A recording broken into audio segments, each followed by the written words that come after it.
Dengarkan. Jor itu jor. Mohon izin dorsal dimulai dari tanggal 5, 4, 3, 2, 1. Assalamualaikum warahmatullahi wabarakatuh. Salam sejahtera untuk kita semua. Salam, Om Swastiastu, Namo Buddhaya, salam kebajikan, dan salam presisi. Rekan-rekan media yang saya hormati dan saya cintai, malam ini saya akan menyampaikan update penanganan kasus ujaran kebencian dan pemberitaan bohong yang dilakukan oleh saudara HM. Seperti kita ketahui bahwa saudara HM tadi pagi kurang lebih pukul 9:54 telah memenuhi surat panggilan kedua yang dilayangkan, dan setelah hadir dilakukan swab dulu terhadap saudara EM dan hasilnya negatif. Setelah itu dilakukan pemeriksaan dilakukan terhadap saudara EM sebagai saksi. Pemeriksaan berlangsung dari pagi hingga pukul 16:15. Itu pemeriksaan sebagai saksi.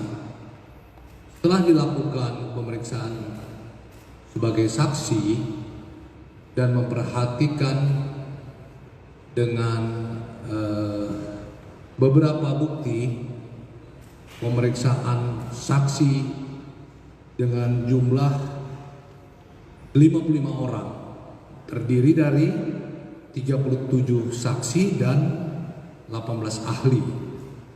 Saksi ahli terdiri dari saksi ahli bahasa, saksi ahli sosiologi hukum, saksi ahli pidana, ahli ITE, analisis medsos, digital forensik, dan antropologi hukum. Setelah itu penyidik melakukan gelar perkara. Hasil dari gelar perkara, penyidik menetapkan status dari saksi menjadi tersangka. Kemudian hasil pemeriksaan penetapan tersangka mendasari penerapan pasal 45A ayat 2 junto pasal 28 ayat 2 Undang-Undang ITE. Setiap orang yang dengan sengaja dan tanpa hak menyebarkan informasi yang ditujukan untuk menimbulkan rasa kebencian atau permusuhan individu dan atau kelompok masyarakat tertentu berdasarkan atas suku, agama, ras, dan antar golongan sara. Kemudian dijuntukan juga di pasal 14 ayat 1 dan ayat 2, juga dijuntukan pasal 15 Undang-Undang Nomor 1 tahun 1946 tentang Perhimpunan Hukum Pidana, dan juga dijuntukan pasal 156 KUHP. Kemudian